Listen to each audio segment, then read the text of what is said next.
What is the Eightfold Noble Path?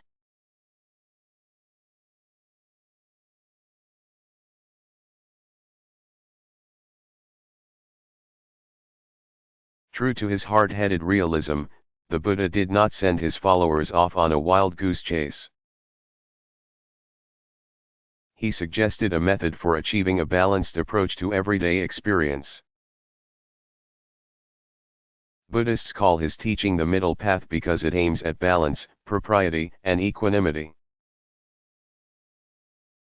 Eat what you need and use whatever is necessary for a modest style of living. The 8 elements in the classical formulation of the standards for such a life are divided into 3 larger categories: wisdom, ethics, and concentration. Achieving wisdom requires proper belief in the form of deep understanding of the 4 noble truths, and proper intent, which means that one performs all acts out of compassion rather than out of selfish motives. The next 3 steps on the path involve ethics. Proper speech means avoiding all evils of the tongue. Proper action, expressed negatively, means refraining from inappropriate sexual relationships, killing, and stealing. And proper livelihood calls for the avoidance of occupations that cause harm, such as dealing in slavery or weapons.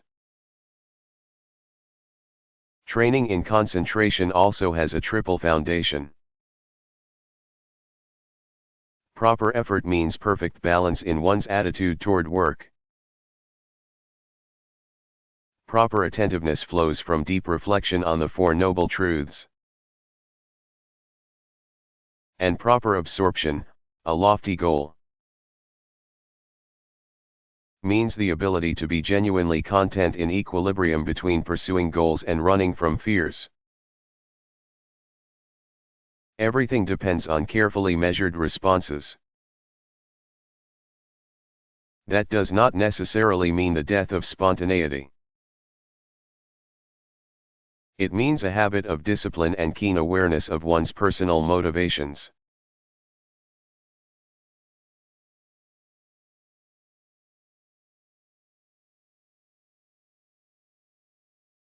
If I visited a Confucian temple, what would I see?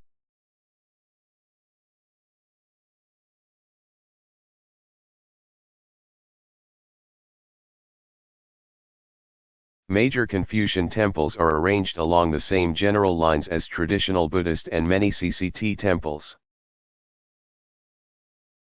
all influenced by the plan of the imperial residence. Simple but elegant formality sets the Confucian temples apart from the others. Most Confucian temples greet the outside world through a main gate on the south side of the surrounding outer walls. Here is what you would see if you visited the Confucian temple in Taipei, Taiwan, whose plan is unique by reason of local tradition. Through either the eastern or western portals, you enter a garden with a pond. The high walls recall the master's parable comparing great teachings to unscalable ramparts that preserve the building's secrecy, so that one must work to gain entry through the door. From there you pass through doors on either side of the main gate into a forecourt that offers further opportunity to shift mental gears before approaching the heart of the temple. Local tradition has it that there the main south gate must remain closed to all but those scoring highest on imperial exams, since no one from the region ever achieved that rank. The south gate remains closed except for special occasions. Walking northward you pass through the gate of rites into the main courtyard, surrounded by rooms built into the outer walls. Immediately inside the inner gate you find yourself in one or another of the temple's study rooms.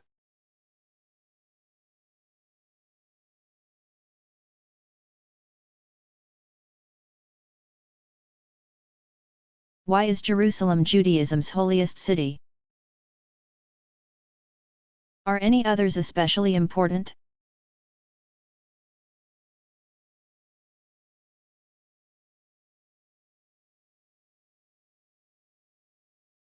Jerusalem was the last of several places that functioned as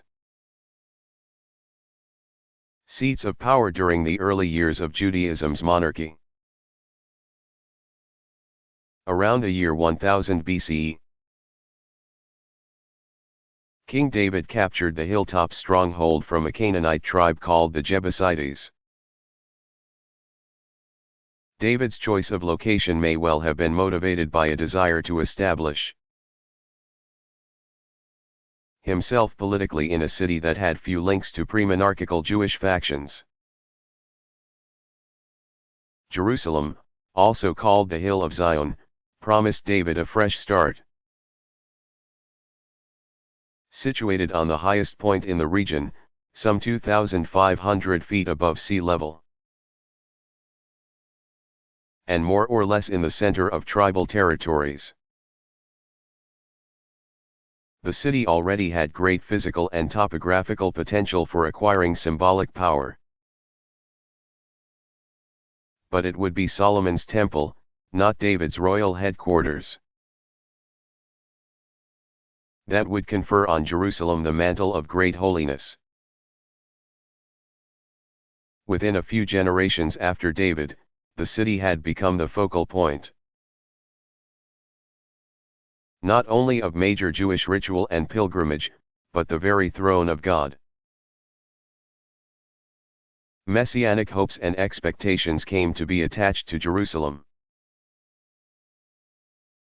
After the Babylonian exile, the prospect of restoring the city to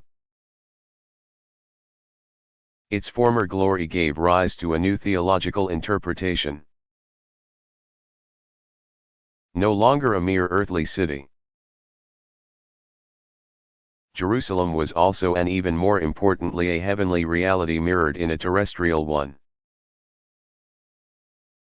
For many centuries after the Romans destroyed the Second Temple in 70 CE, Jerusalem was a source of longing for Jews scattered across the globe. As Jews began to return in significant numbers, especially after 1492, Jerusalem's importance regained some of its earlier concreteness.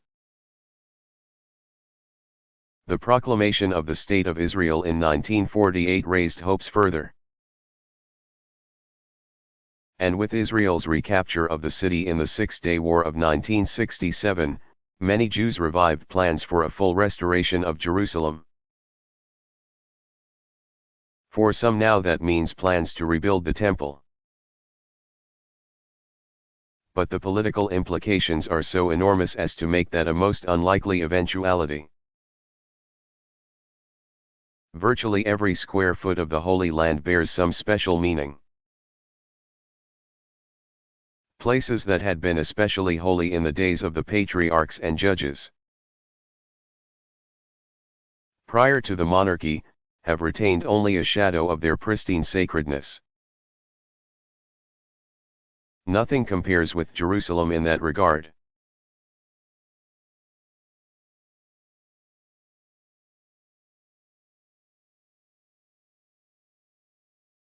What is the celebration called Diwali?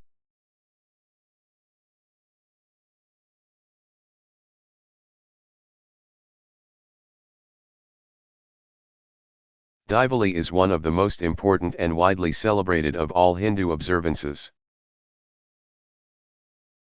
Also called Deepavali, or Row of Lights, this feast occurs in mid-autumn, October or November, technically from the 13th of Ashvina's dark half to the 2nd of Kartika's bright half. Composed of 5 distinct day-long festivities devoted to such mythic events as Krishna's Conquest of two demons and Shiva's reconciliation with Parvati. Shaivites and Vaishnavites alike observe the occasion, marking it as theirs by dedicating the middle night of the five to either Kali's bringing Shiva under control or Vishnu's consort Lakshmi, respectively. Socially speaking, the feast belongs to the merchant castes. Diwali, strictly so called, occurs on the fourth day, recalling Rama's return to his royal throne in Ayodhya to end his 14-year exile.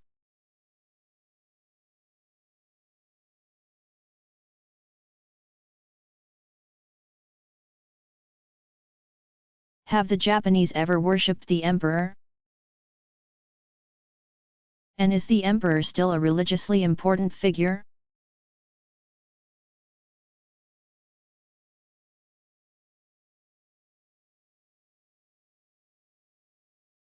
In early modern times, especially since the Meiji Restoration of 1868,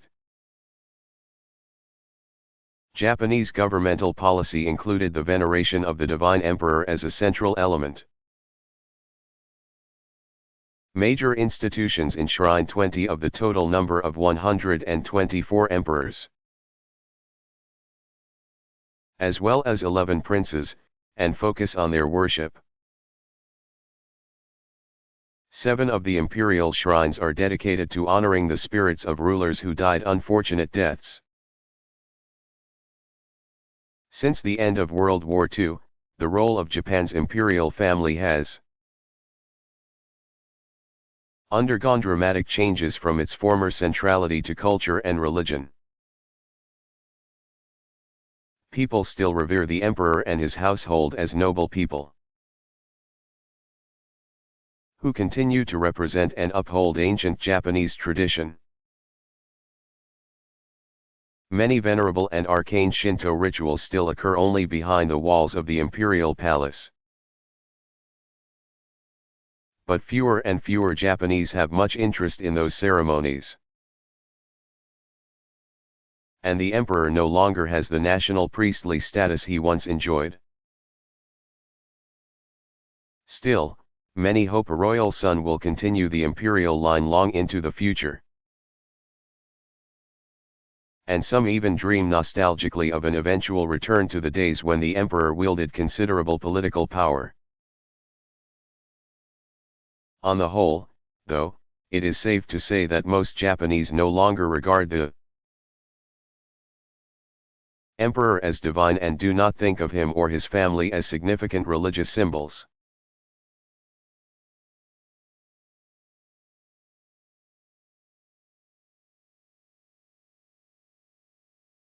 Are music and dance important in Buddhist religious ritual?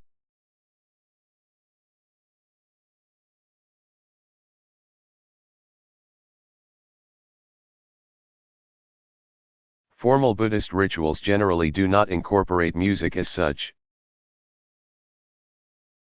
with the exception of more recent denominations that have absorbed practices from Protestant Christianity. Chanting and rhythmic recitation use tones other than those of normal speech but are not usually done to musical accompaniment. Buddhist rituals do, however, make extensive use of a wide variety of sounds and percussive devices. Bells, gongs, drums, hollow blocks, and clappers of many sizes are standard equipment in different areas of temples and monasteries. Large and medium-sized bells signal the beginning of worship services, and Zen masters use smaller bells to signal the end of sessions with individual monks. Large drums announce the time for certain exercises and gatherings. The most common ritual use of sound devices is that of keeping time during recitation and chanting or scriptural texts. Hollow blocks make a hypnotic clop to focus the attention, and heavy bronze bowls,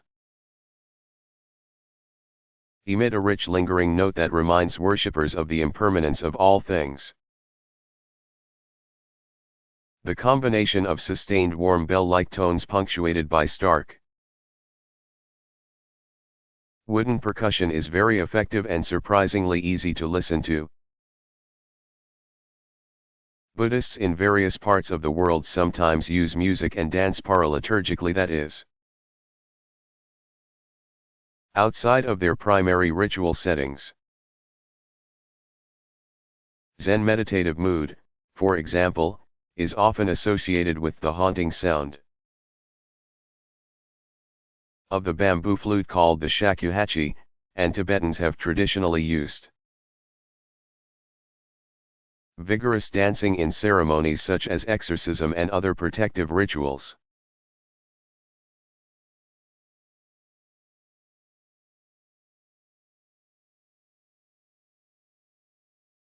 How did the early Christians regard the Jewish scriptures?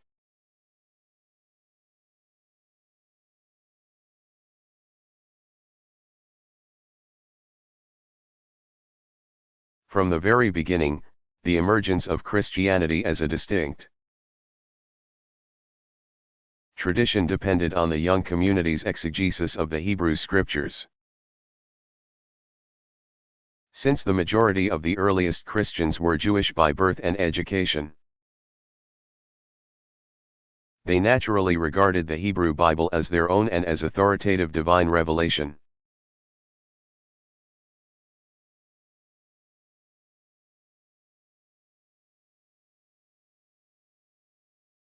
What did the Jewish state declared on May 14, 1948?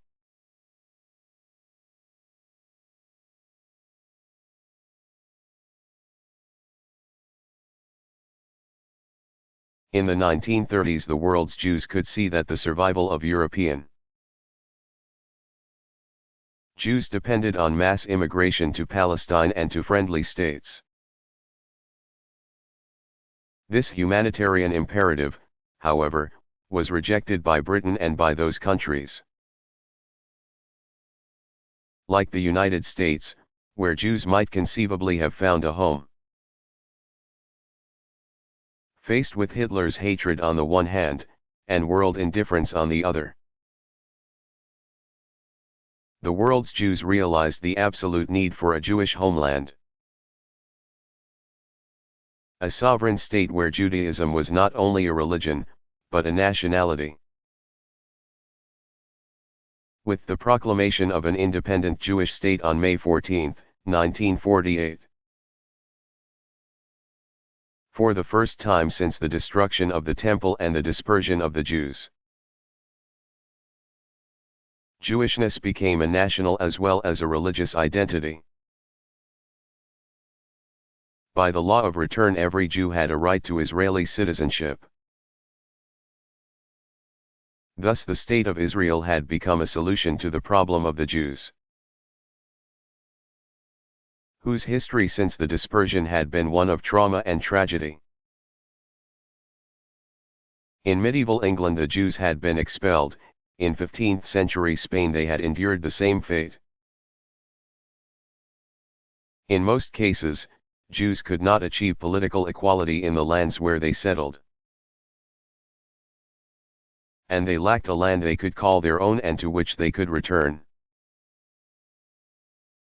The proclamation of an independent Israel was the signal for a combined attack by the Arab states. After initial setbacks and mixed success, the Israelis were able to create a national army and to arm it, to an extent, with modern weapons. As a result of these efforts, the tide of battle gradually turned, and, by the end of 1948, Israeli forces led a campaign through southern Palestine and even into Egypt itself. In a later thrust, an Israeli column drove down to the Red Sea, securing the port of Eilat. During one of several ceasefires, Count Folke Bernadotte af Wisborg, the United Nations mediator, was assassinated by Zionist terrorists. Finally, by July 1949, armistice agreements were signed with the Arab states.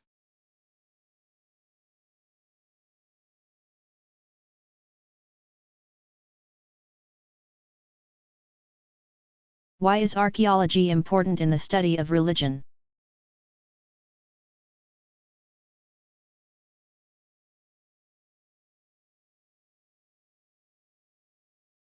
Archaeology is the study of material evidence of cultures and civilizations.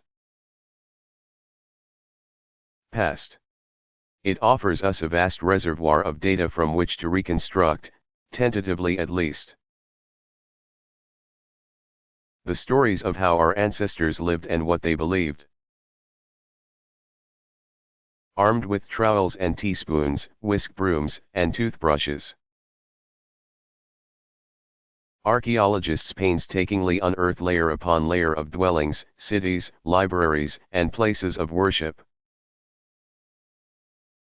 Without the hard data of archaeology, much of our knowledge of the story of religion would be sheer speculation. Unfortunately, because human beings have so often made their homes right on top of earlier settlements, much of that data will remain buried forever. Still, there is no danger archaeologists will run out of work. Since hundreds of thousands of accessible major sites await a chance to unfold whole new chapters of the story.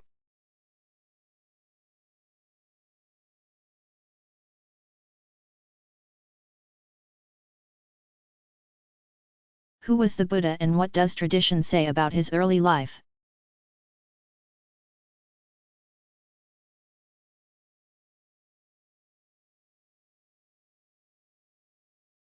According to widely accepted tradition, a child called Siddhartha. He who has achieved his goal, Gautama, was born around 563 BCE. Recent scholarship has begun to offer various views as to the chronology of the Buddha's life. But this text will retain the more traditional account since it conveys an important sense of the feel of Buddhist lore. Siddhartha's father, Shuddhodana, was a wealthy member of the ruling elite, a prince of sorts. When the child was born,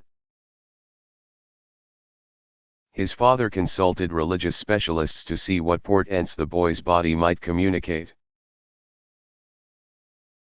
They told him the child was destined to become either a world renouncer or a wheel turner, Chakravartin, an expression roughly equivalent to mover and shaker and sometimes extended to mean king of all India. Shuddhodana resolved that his son would take the path of power and influence. So he contrived to shelter the boy from any experience that might incline him another way. Gautama lived a life of ease and pleasure in his father's palace. Surrounded by wealth and beauty and the trappings of authority, he married at 16 and had a son. As it turned out, Gautama's father failed to insulate his son from contact with the harsher side of life. Eventually Gautama would leave the palace, as well as his own wife and child, and seek his own path. The traditional story is clearly meant to underscore certain dramatic elements in the Buddha's spiritual development. His son, Rahula, reappears later in the story as one of the early monks,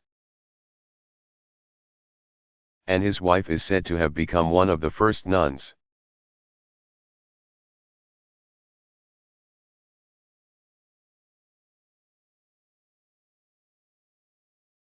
Have relics ever been part of Hindu practice?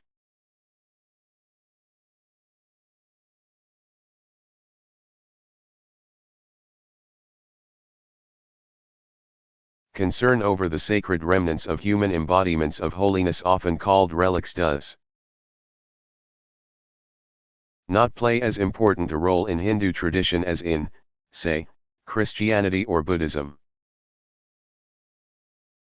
One reason is that Hindu myth describes the whole earth as sacred. All of creation is itself the body of God. With that kind of pervasive sense of holiness, reminders of the holiness of individual human beings are hardly necessary. Even so, Hindu popular devotional practice displays an ample array of concrete symbols that function much the way relics do in other traditions. One fine example is the use of sacred footprints called petukas. Footprints of Vishnu often appear in paintings, small items of jewelry, and metal stamps with which devotees can apply inked impressions of the deity's 2 feet. Especially sacred are the feet and sandals of one's guru. Devotees sometimes gather to collect the water and other materials used to bathe either the Holy One's feet, or, in his absence, an image of his feet called the Sri Petuka. Devotees often convey the petukas of famous saints on wagons in procession, as they sing of their desire to be at sacred feet of the Holy One.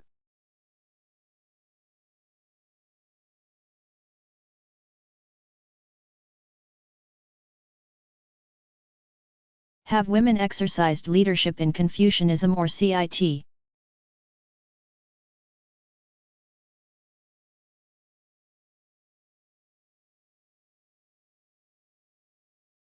Confucian tradition is staunchly patriarchal. Long-standing practice all over Asia, as a result of Confucian influence, has until only recently expected women to obey father before marriage, husband during marriage, and oldest son when her husband dies. Education under classical Confucian direction was limited to males. That is no longer the case in societies that still acknowledge, however indirectly, their Confucian heritage. As for CIT, a number of empresses and princesses came to prominence over the centuries.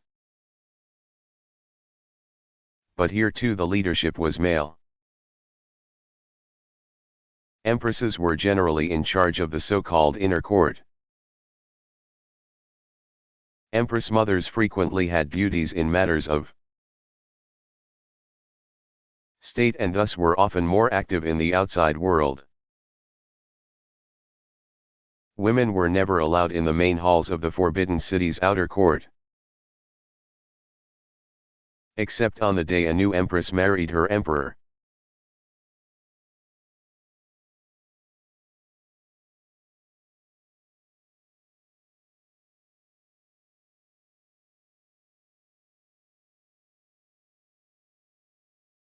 Is there a standard Confucian group liturgical worship?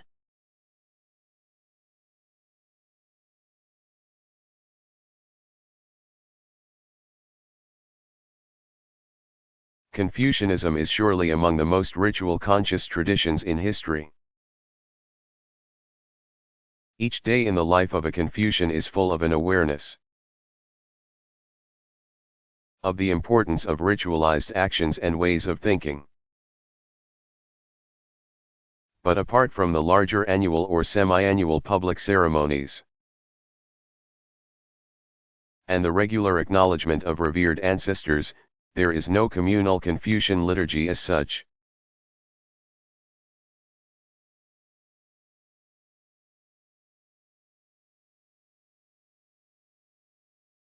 Is there a standard Buddhist liturgical worship?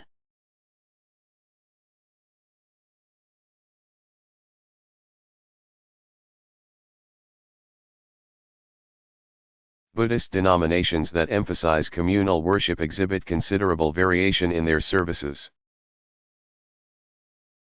Recitation of sacred texts is the single most common element.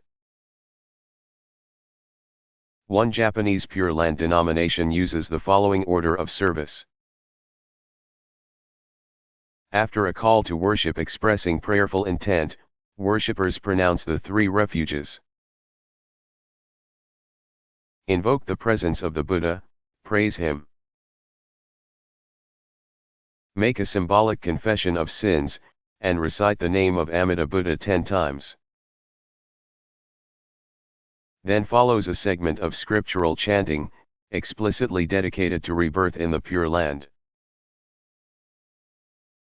Again invoking the name of Amida Buddha 10 times, worshippers reflect on its deeper meaning. Between two further invocations of the name they recite from the teachings of founder Honen. After a recitation of the vows of the Bodhisattva, the ritual concludes with the three refuges and a final prayer to send the Buddha back to his heavenly abode.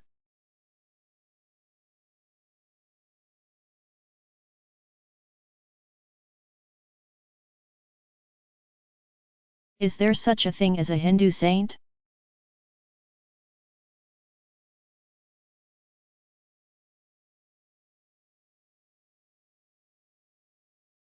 Certain features of the sadhu and sannyasi are quite consistent with concepts of sainthood in various religious traditions. But individuals called sants add still another dimension to the Hindu tradition's complex understanding of the human embodiment of holiness. Sadhus and sannyas may seem at first to be socially liminal characters, but they are actually very much a part of the classical socio-religious system. The term sant is a vernacular version of the Sanskrit sat, meaning real, authentic. Ironically perhaps, the sants are genuine because they stand apart from the system and have taken up the cause of the truly marginalized, the outcasts and untouchables. Associated with Bhakti movements both Shaivite and Vaishnavite, saints have often spread their message as troubadours, gathering crowds by singing at important holy places. One of the most influential of them was Kabir, c. 1440 to 1518, whose songs were a major influence in Guru Nanak's 1469 to 1538 founding of the Sikh movement. Other important Hindu sants were Jaineshwara, 1275 to 96, Ekanatha, 1533 to 98, and Tukaram, 1608 to 49.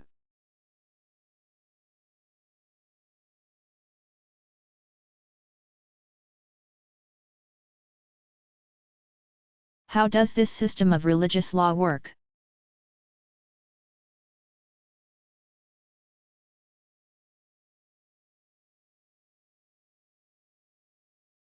Some legal specialists rise to greater prominence because of their erudition, earning the title Mujtahid. Pronounced Mujtahid, one who exercises independent investigation of the sacred sources. In Sunni tradition, the door of independent investigation closed by the year 900. Making further bold scholarship of this level unnecessary. According to that classical view, the founders of the four major Sunni schools of legal theory were the last mujtahids. But in Shi'i tradition, the highest-ranking ayatollahs continue to exercise the authority of mujtahids.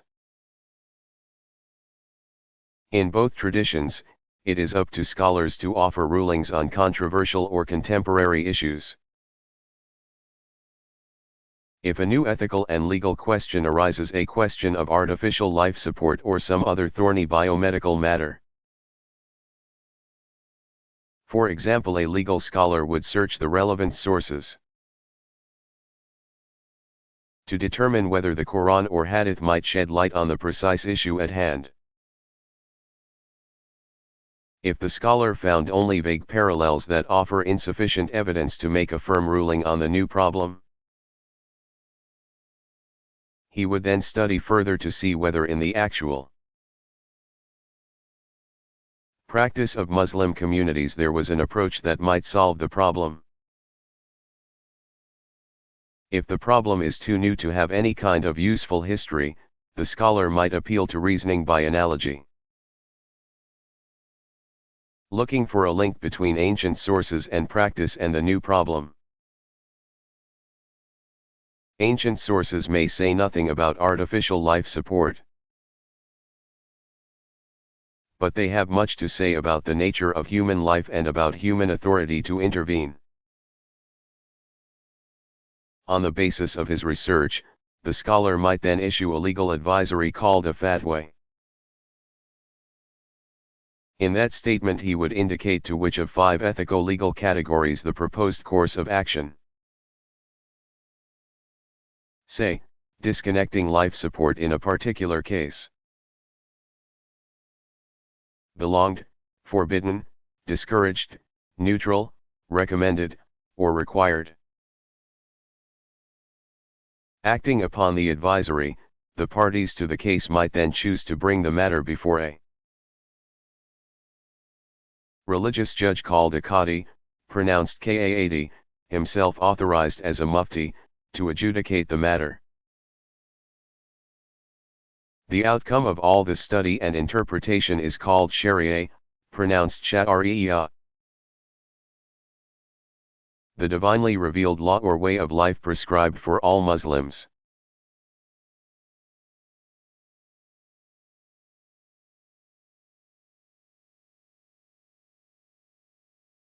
What is a holy city and how do cities become holy?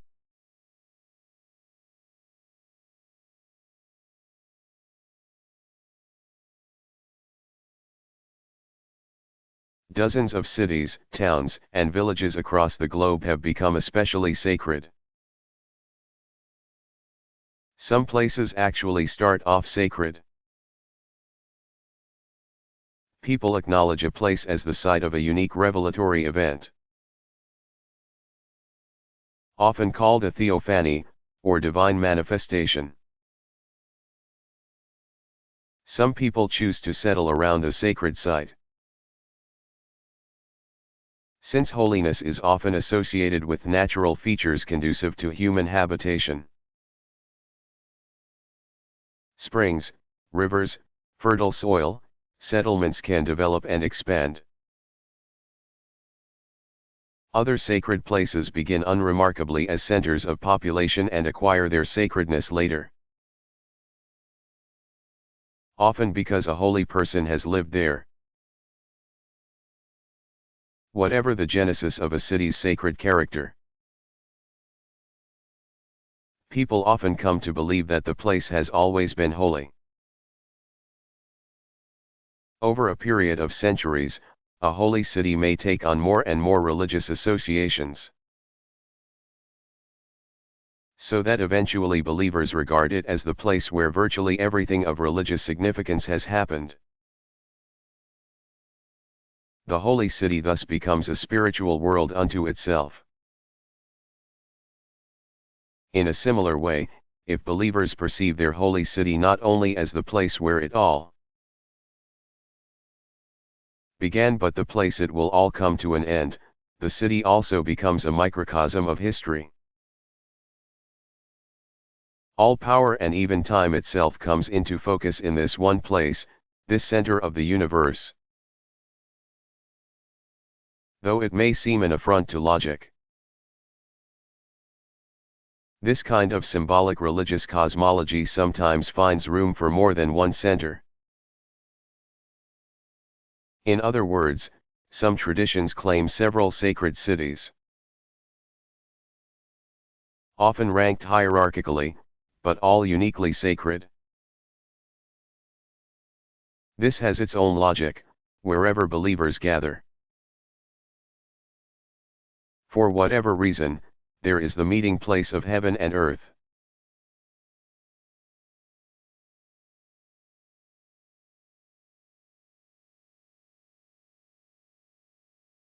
Why was the Emperor Constantine important in Christian history?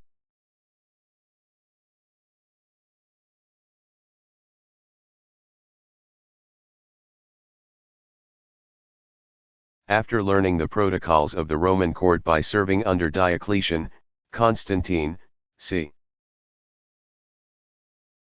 274 to 337, consolidated his power in the Eastern Empire around 312 CE.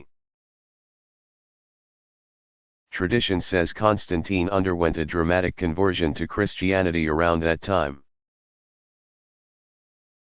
The following year he met with his Western counterpart, Emperor Licinius, at Milan, and the two concurred on a formula for what would become Christianity's political enfranchisement. In a dramatic about-face in the fortunes of its adherents all over the empire, Christianity now had power on its side. Thenceforth, whenever dissension within the ranks of Christians led to violence, the mainstream could enforce its views by appeal to the emperor. Under Constantine, Sunday officially became a religious holiday for Christians. Constantine has the further considerable distinction of having convened the first of many ecumenical councils, that of Nicaea in 325, though he was as yet unbaptized. The emperor presided over the debates concerning a claim by Arius, c.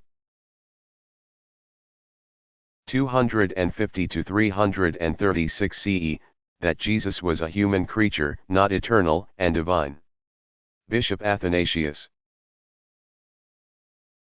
c. 296 to 373, made the case for the Orthodox response to Arius' heretical views. 5 years later, Constantine tightened his grip on the empire,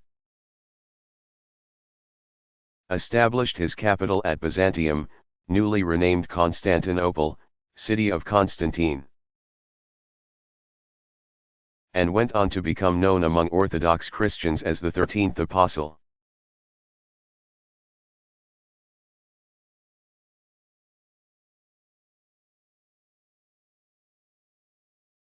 What is exorcism in Confucianism?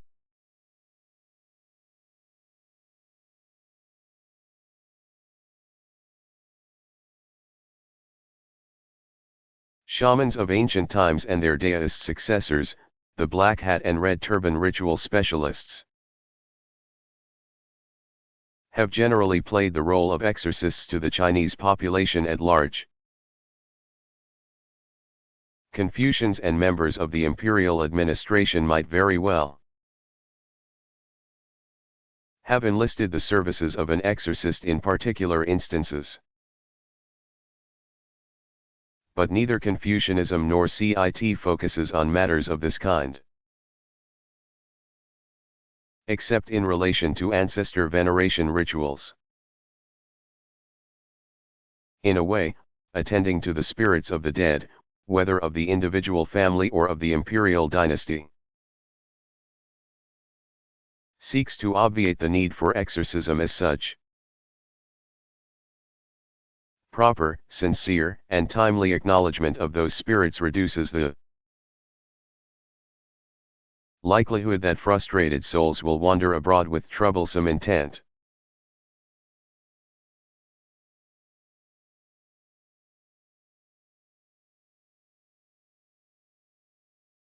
Must a Jew live in Israel? Similarly, what is the role and importance of a Jewish state? Of a concentration of Jews in a secular nation?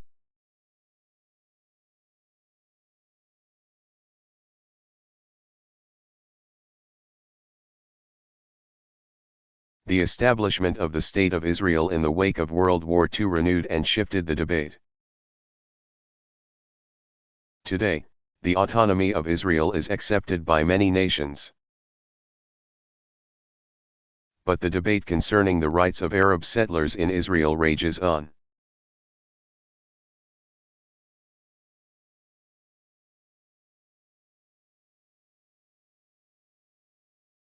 What is a doctor of the Church?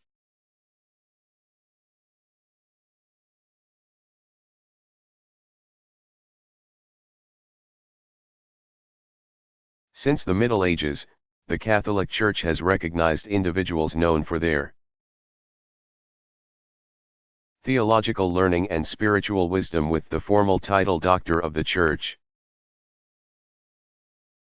At first the title applied only to 4 of the Latin Fathers of the Church: Jerome, Ambrose, Augustine, and Gregory the Great. Before long, to balance things off, 4 Greek fathers were named: Athanasius, Basil, Gregory of Nazianzus, and Gregory of Nyssa. But since the mid-16th century, another 24 have had the title officially conferred upon them. These include, for example, Church Fathers, Venerable Bede, Cyril of Alexandria, John of Damascus, and Ephraim of Syria, medieval theologians, Anselm of Canterbury, Albert the Great, Thomas Aquinas and Bonaventure, and mystics, John of the Cross, Francis de Sales, and the only 2 female doctors, Catherine of Siena and Teresa of Avila.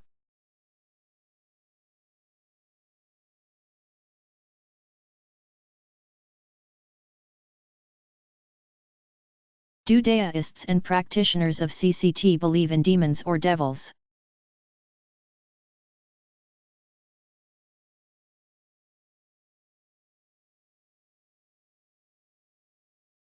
Demonic forces abound in the spiritual universe of millions of Chinese. Many demons are the unsettled spirits of the dead who roam the world in search of an elusive contentment. Some demons can herald good tidings, but most are disgruntled and thirsty for vengeance. Evil spirits, or gui, belong to a large category distinguished from an equally large category of generally benevolent beings called Shen, a category that includes both deities and ancestral spirits. One of the essential features of Chinese thought on these matters is the notion that there are several different kinds of soul or spirit. The heavenly Yang soul, called Hun, rises at death to become a Shen and abides from then on in heaven and in the ancestral tablets that have a prominent place on every home altar. The earthly Yin soul, called Po, returns to the grave with the body. Under certain circumstances, the Po takes a negative turn and becomes an evil spirit. A Gui, destined to create havoc for the living. Some of these evil spirits can be particularly dangerous, but unlike the devils of some other traditions, the Gui are not particularly noted for their role in tempting humans to sin.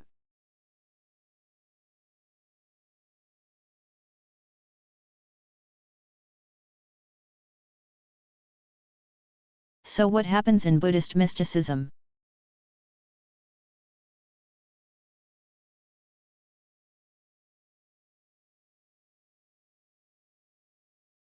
Some sources talk of realizing the emptiness of all things. Profound experience of the meaning of the Four Noble Truths transcends all ordinary levels of awareness. It is possible to attain nirvana in this life. Nirvana with a remainder. They call it, and that means full insight into the way things are. one who arrives at such a state of objectless contemplation might justifiably be called a Buddhist mystic.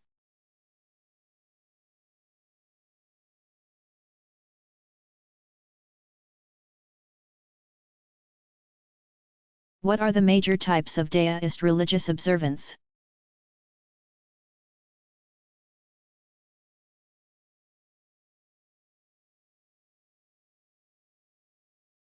Daoist sources talk about 3 levels of ceremony. Great services called qiao, which occur relatively infrequently.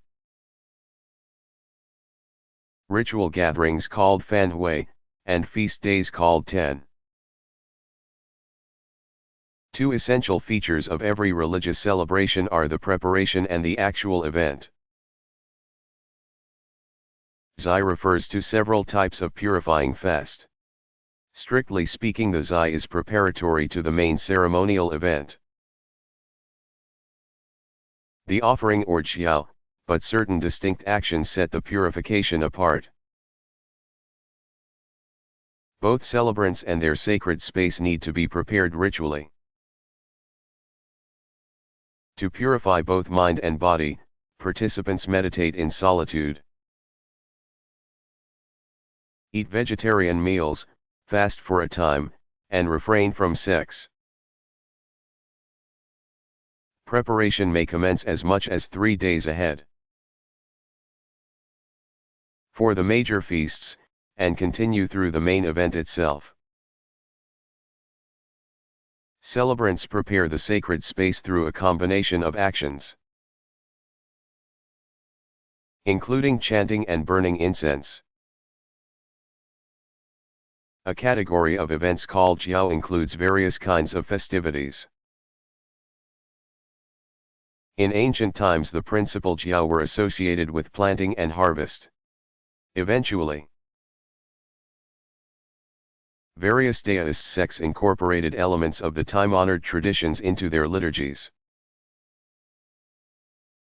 But the agricultural element became secondary. Different groups compiled extensive collections of liturgical rites in massive tomes, with specific ceremonies for a wide range of occasions.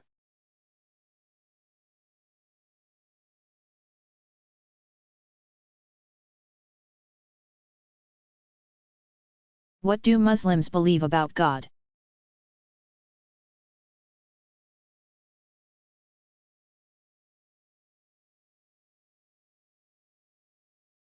God is one, transcendent, and wholly unlike anything in ordinary human experience. But such a bare-bones description of ultimate reality leaves little for the human heart to grasp. Muslim tradition speaks of God most of all through the 99 beautiful names. Compassionate and merciful are by far the most important of these. They occur in the phrase "in the name of God, the compassionate." The merciful, with which all but one of the surahs of the Quran begin. Whatever devout Muslims do, they dedicate with that phrase. God's names include about equally those that suggest divine power and majesty, Jalal, pronounced Jalaal, and those that speak of his beauty and infinite attractiveness, Jamal, pronounced Jamal. God both brings to life and causes to die, gives freely and calls all creation to account. Non-Muslims often have the mistaken impression that the Islamic God is most of all a fearsome, even despotic, power before whom all must cower and cringe. To the contrary, while Muslims are ever aware of God's uncontested sovereignty and dominion over all things, they believe as well that, as the Quran teaches, God is closer to individual persons than even their jugular vein. Muslim tradition reminds believers that, in the end, God's mercy outweighs his anger.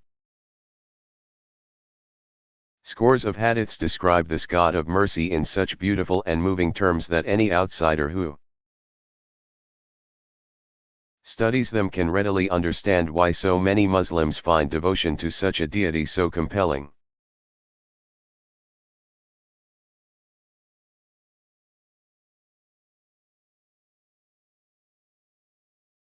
Are doctrine and dogma important to Daoism or CCT?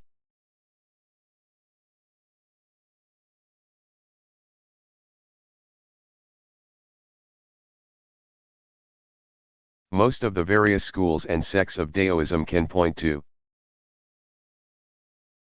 at least one source or compendium of their central teachings. In that sense, there is such a thing as Daoist doctrine. A body of doctrine does, in effect, define the boundaries of some of the schools, especially the more esoteric ones, and sets them apart from one another.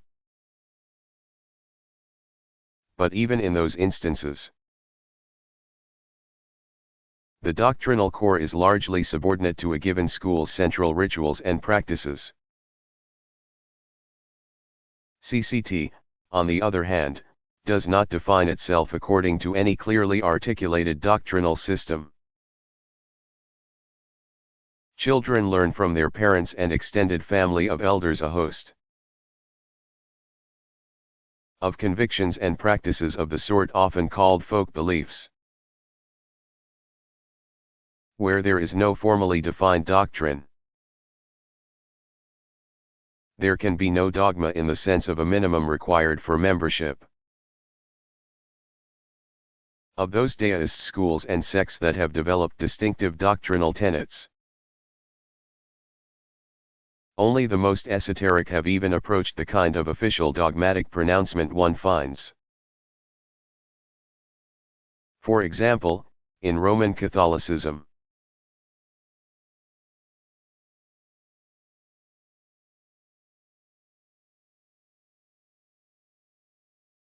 What are some of the other religious days Christians observe annually?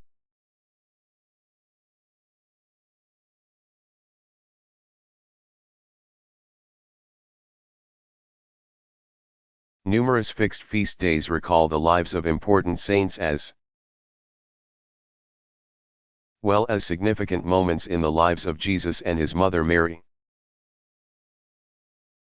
Two significant events in the life of Jesus include the day his parents presented the infant in the temple. February 2nd, the presentation. And the transfiguration in which he appeared in divine glory to several apostles, August 6th. Jesus' baptism by his cousin John is, in the Western liturgical tradition, a movable feast that always occurs within the first 2 weeks of January. Feasts honoring Mary include those commemorating her being conceived without sin, Immaculate Conception. December 8th, her birth, September 8th, her presentation in the temple, November 21st.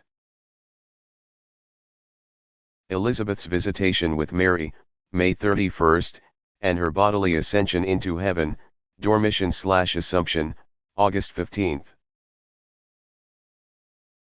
In some churches well over half the days of the year are associated with holy persons, often commemorating the death date.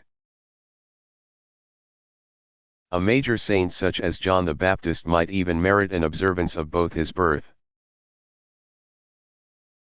June 24th, and his death, August 29th.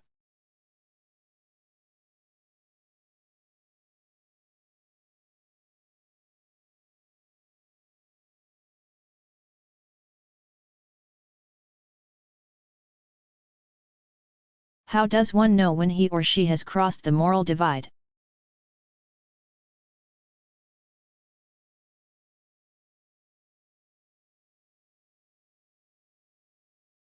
Shame is a very powerful index of morality in Shinto tradition.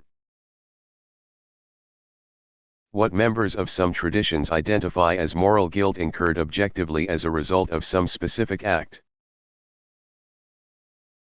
Shinto tradition regards a breach of social contract for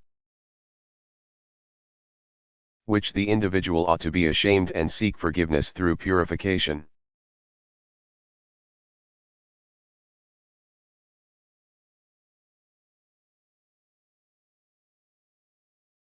Was Buddhism ever identified with any political regimes?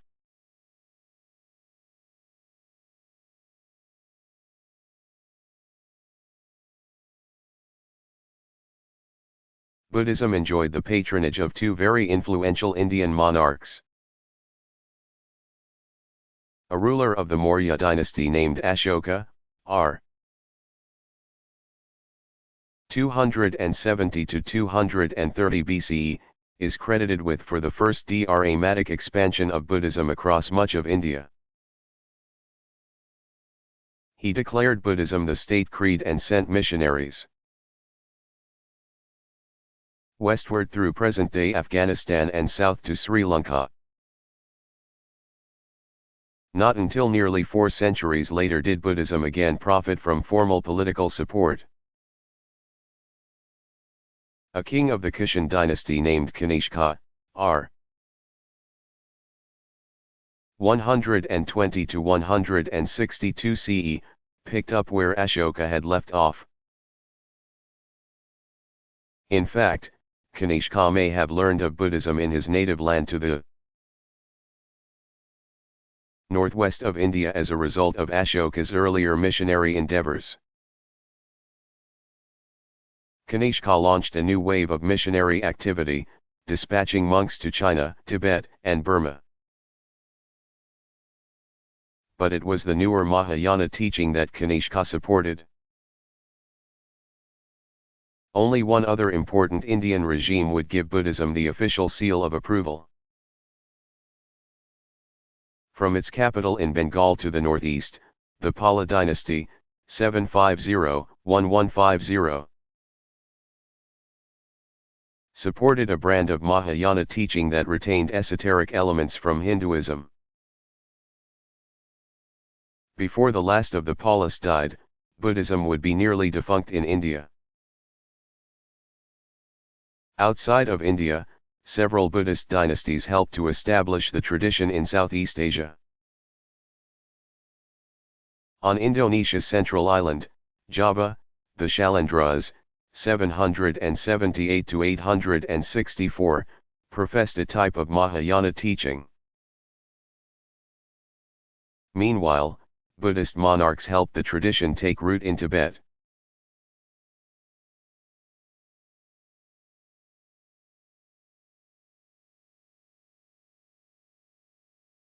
What would a visitor see if he went to a Daoist or CCT temple?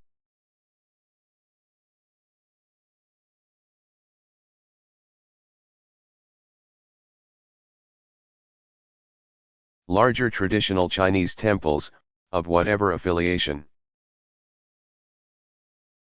are generally laid out according to the ground plan of ancient imperial residences. Like the palace, the temple enclosure and its main interior structures generally face south. Approaching the temple, the visitor first sees a monumental gateway that offers entry through the temple's surrounding outer wall.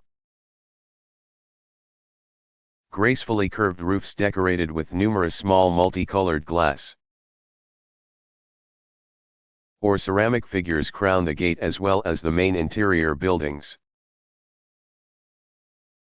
In some of the more elaborate temples, the main gateway opens into a covered forecourt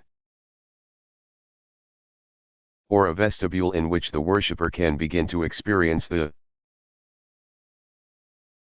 change of mind and calming of the spirit necessary for efficacious devotion.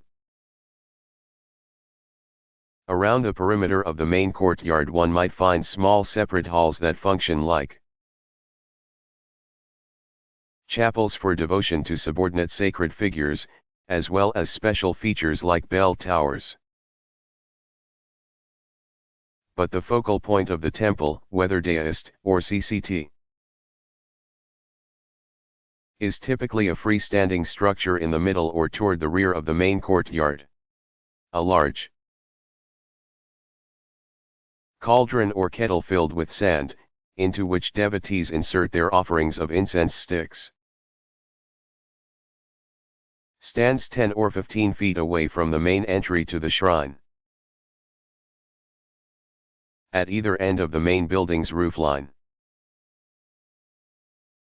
and often on the rooflines of other structures in the temple as well. The visitor probably will encounter a curious hybrid aquatic creature,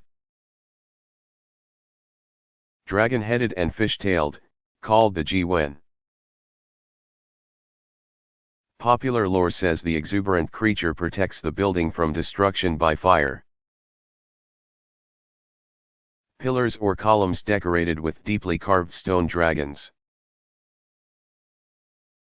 spiraling from bottom to top, often flank the entry to the main shrine. Smaller pillars, similarly decorated, sometimes protrude from the two ends of the roof peaks, columns that support the firmament. Chinese temples typically created a covered space in a portico surrounding the main courtyard and an open space in the courtyard itself.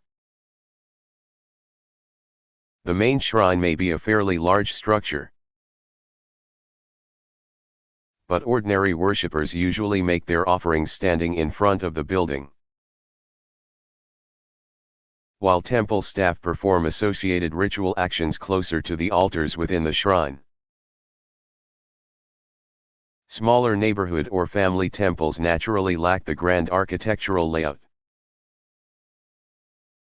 Many are tucked away unobtrusively over small business storefronts, or separate single-room structures with folding doors that open the entire width across the front.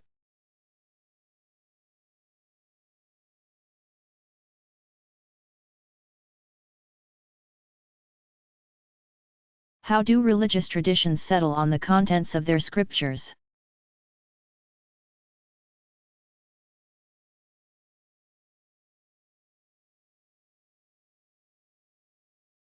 Scripture-centered traditions sometimes take centuries to decide definitively the question of which important texts to include in the category of scripture and which to exclude. The overall process is called the formation of a canon. Sacred texts eventually proclaimed canonical carry considerably greater authority than those excluded from the scriptural canon. In some cases we know relatively little about the process itself, and in many instances we are not entirely certain when a given tradition fixed its canon. For the majority of the larger traditions, the process of canon formation seems to stretch across many generations. In the case of Islamic scripture, which developed over a fairly short time and is traditionally associated with only one person, the process appears at first to have been rather straightforward. But even there, recent scholarship has begun to uncover details that suggest a different picture.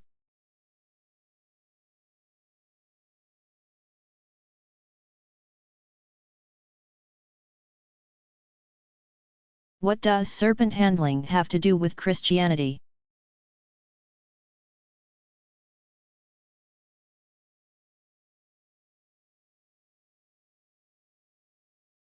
Several small, mostly rural, churches in the United States have focused their worship life around the unusual and dangerous practice of handling poisonous snakes. They take their cue from Mark 16:18, according to which a sign of those who believe in Jesus is that they will take up serpents. Worship gatherings in these churches involve intensely Emotional prayer and increasingly agitated music and dancing. People toward the front of the church who feel so moved will remove a poisonous snake,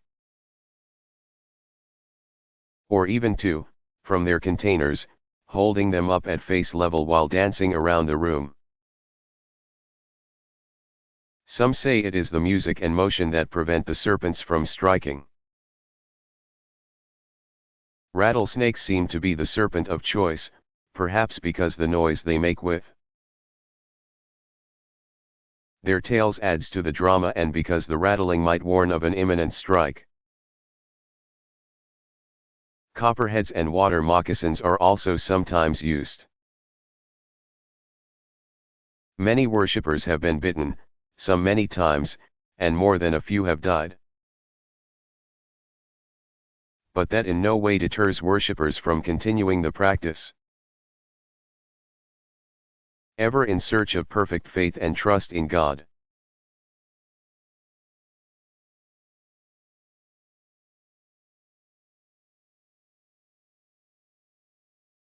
What is a fakir?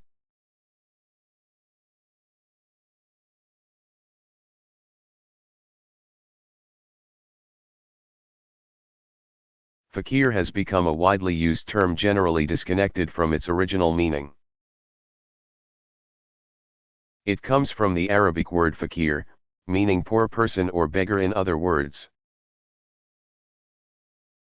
Someone who chooses spiritual and sometimes also material poverty. By extension, fakir has come to refer to a class of individuals, especially in Western and Southern Asia, who engage in shocking and apparently painful physical actions without suffering disastrous consequences. Fakirs capture attention precisely by their ability to come away seemingly unscathed by lying on beds of nails, walking on live coals, eating glass, piercing parts of the body without drawing blood, and similar bizarre actions. In India the term can also be a reference to perfectly credible and authentic renunciants called sannyas who show no penchant for outlandish display. But the shift of meaning from Sufi mendicant to wonder-working oddity may have resulted from the claims of some Sufi saints and their followers to miraculous powers.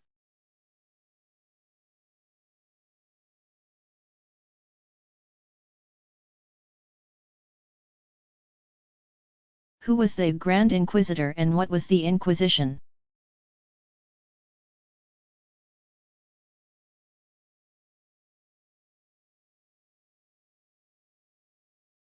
Since the 2nd or 3rd centuries, Christians have used inquisitions with a small I, to root out unacceptable theological views called heresies. During the 13th century, Emperor Frederick II made heresy hunting the responsibility of the state. In response, Pope Gregory IX thought it best to claim that prerogative for the Church. He set up a court of inquisitors from the Dominican and Franciscan orders, charging them to identify wayward persons. Those accused of heresy had a month to recant before undergoing a formal trial with at least 2 witnesses. Unrepentant persons found guilty could be jailed and tortured. The most serious offenders could be turned over to civil authorities and executed, typically by being burned at the stake.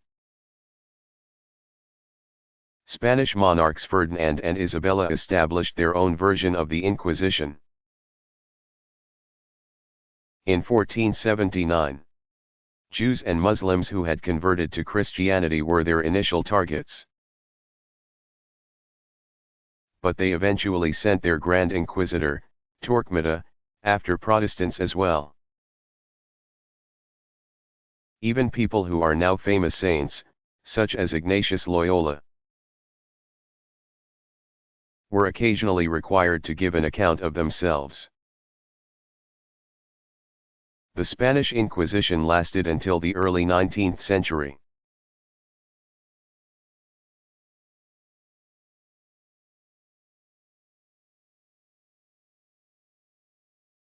What about ordinary people incapable of such lofty feats?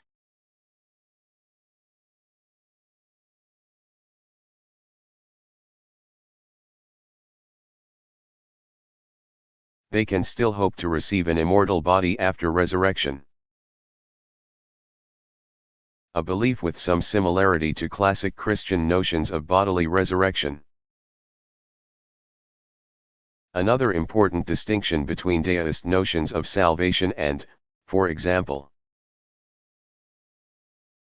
Christian beliefs, is that there is no single savior figure in deist thought.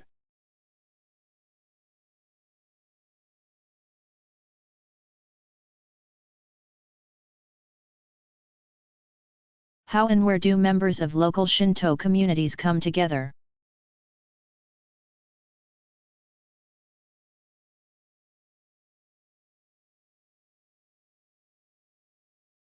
Larger shrines provide the principal venue for Shinto community gatherings. The more elaborate shrines might have a dozen or more separate structures, each designed for a specific function. The ritual center includes facilities along the entry path for purification by water, as well as the various halls of worship and the sanctuary itself. There is often a separate facility in which the shrine ritual specialists purify themselves. Secondary shrine functions include a wide range of activities. Smaller buildings provide facilities for weddings, jishiki-den, sacred dance and performance of plays, kagura-den, and storage of the portable processional shrines called mikoshi. There is usually a sacred kitchen for preparing offerings and a small shop where worshippers can purchase mementos and items, such as cards on which to write petitions to be hung on special boards outside the main worship hall. Officials administer the whole operation from a shrine office, looking after all the more mundane concerns of any institution. That includes everything from scheduling of events and staff to arranging for supplies and paying bills. Smaller shrines naturally have fewer of these separate facilities, and the smallest often do not have resident priests. Shrines are organized in a variety of ways. Some are directly managed by hereditary priestly families still connected with powerful clans of old. Committees of local elders oversee many village shrines that lack permanent priests. Trade guilds, called zie, still worship together and manage their own shrines. Wealthy families sometimes even own and administer shrines just for their private use. Finally, some historic Buddhist temples have set up and maintained shrines in hopes of securing the protection of the kami for the temple. Some larger shrines attract worshippers from all over Japan, while most local shrines have relatively stable memberships of parishioners. But parishioners often have family or devotional ties to more than one local shrine.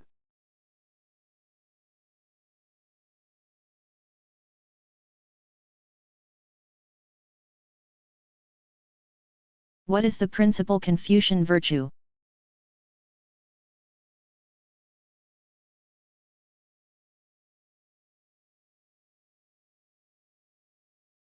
Behind all the other virtues, what makes a good Confucian tick is filial devotion or xiao. The Chinese term is composed of sun with old placed above it. Confucius taught that all other moral virtue, and indeed civilization itself, flows from filial devotion. As a bare minimum, one should do no harm to one's parents. Filial devotion culminates in doing one's family proud. Traditional texts go into great detail about how one ought to treat parents. Summarizing ideal behavior in 5 duties: reverence always, joyful service, solicitude for ailing parents, sincere grief at a parent's death, and proper ritual veneration thereafter. Lack of filial devotion was a most serious offense. Individuals could be put to death for cursing their elders. Filial devotion was the very bedrock of social order, a fundamental acknowledgement of authority on the family level, without which there could be no exercise of authority in society at large. Chinese tradition regards society as built on the family. Sons and daughters do not go out into the world as they reach maturity. Rather than leaving the nest, they invest themselves in the family,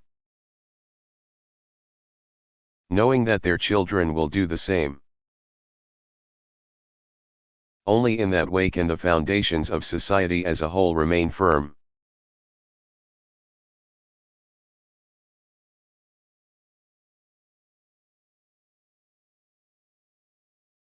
In brief, what is the history of religious Daoism?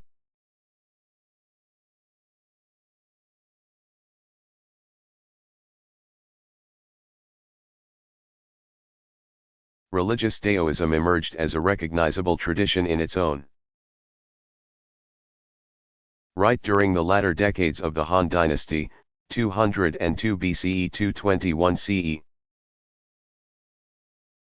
Confucianism enjoyed imperial favor as the official creed of the state. But when the Han Dynasty disintegrated, both Daoism and Buddhism found room to grow. The early Celestial Masters school dominated the Daoist scene for the most part. Various schools teaching forms of alchemical Daoism developed early on and have continued throughout the past 2,000 years. In addition, new revelations claimed by various teachers gave rise to several new schools between the 3rd and 6th centuries, times of political fragmentation. See below for discussion of individual schools and denominations. With political reunification during the Sui, 581 to 618, dynasty, Daoism's various schools managed to survive in spite of meager imperial support. Many monasteries flourished but remained apart from the general populace. Things improved under the Tang dynasty, 618 to 906, when Daoists once again had friends in high places. Under the Song dynasty, 960-1279, Neo-Confucianism proved a powerful rival for Daoists at court. But Daoists fared well anyway, since many Neo-Confucians gladly exchanged ideas with Daoism's leading lights. During the Southern Song dynasty, 1127 to 1279. In spite of an almost complete lack of public imperial patronage, several new Daoist schools sprang up. Things took a turn for the worse under the Yuan dynasty, 1260 to 1368. Daoists invited to participate in court debates suffered serious setbacks, and paid dearly with the loss of monasteries and precious libraries. During the late medieval Ming dynasty, 1368 to 1644. Daoist fortunes improved again dramatically and many Daoist masters enjoyed prominent official positions. But under the last of the imperial regimes, the Qing, or Manchu, dynasty, 1644 to 1911. The pendulum swung the other way and religious Daoism struggled to survive the early modern period. Through the periods of the First Chinese Republic, 1912 to 1949, and the People's Republic, 1949 to present, Daoism has held on largely thanks to the establishment of several organizations designed to provide a public presence for the various orders and schools. After disastrous losses as a result of the Cultural Revolution, 1966 to 76, Daoist religious groups are again struggling to pull themselves back together.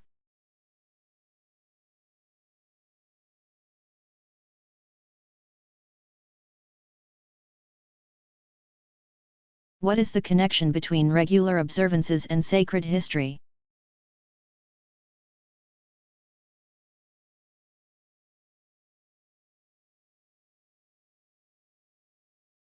A fascinating variant in the ways different traditions arrange their calendars is how they determine the beginning of their reckoning of religious time or sacred history. Sacred history can begin with the creation itself, Judaism. With the birth of a foundational figure, Christianity, with a signal event in the early history of the community. Islam, or with a major political event or era, India and Japan. Some traditions regard the primordial event as a kind of midpoint in all of human history, a fullness of time. Others, especially those with cyclical notions of time, place considerably less emphasis on any particular event.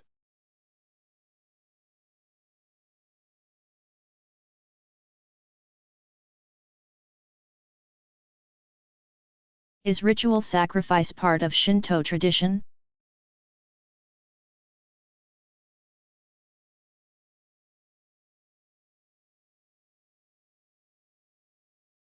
According to Shinto tradition, the kami neither require nor ask for sacrificial offerings. Sacrifices in many traditions imply the need to assuage guilt or undo an evil action. Shinto tradition focuses on impurities that one can overcome merely by sincere purification. Some rituals in Shinto history have included animal sacrifice. Perhaps under the influence of imported Chinese practices. But that did not become a regular feature of Shinto worship.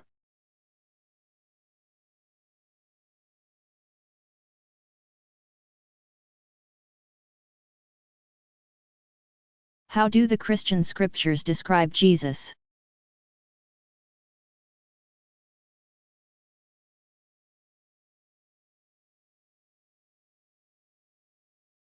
Weaving together historical fact, interpretation of pre-Christian sources, and an emerging understanding of the circumstances in which the earliest Christians found themselves. The Gospels provide insights of various kinds into the life and identity of Jesus. The four Gospels are not historical biography in the modern sense of that term. Behind each of the Gospels is a particular theological view about who Jesus is. A concrete example will make this clear. Matthew and Luke both include genealogies of Jesus. Not only are the figures mentioned not identical, but the two authors approach the matter quite differently. Matthew opens his Gospel with the genealogy. tracing Jesus from Abraham forward through David and the Babylonian exile. Emphasizing his Jewish lineage and explicitly calling him the Christ, the Messiah, Matthew 1:1-17. Luke inserts his genealogy just after John baptizes Jesus. A scene that ends with the voice of God declaring Jesus his beloved Son. Luke then traces the line backwards through history all the way to Adam, the Son of God. Luke 3:23-38, emphasizing the universality of Jesus in our shared humanity. Taken together, the Gospels give this general picture. Jesus was born in Bethlehem and raised in Galilee by devout Jewish parents. He was well educated. He quotes scripture liberally and reads in the synagogue, and his belief in immortality of the soul and resurrection of the body suggests that he had more in common theologically with the Pharisees than one might at first suspect. After perhaps 30 years of relative anonymity, Jesus' public life began with his baptism in the Jordan. After his initial desert experience, recalling the Exodus, he worked in Galilee, gathered followers, and turned toward Jerusalem for Passover. John says little about the Galilean period and has Jesus attending 3 Passovers in Jerusalem. After cleansing the temple, Jesus gathers the 12 for the Last Supper, after which he is arrested, tried, executed, and rises from the dead. Luke's Acts of the Apostles picks up at that point and describes the post-resurrection appearances and Jesus' ascension into heaven 40 days later.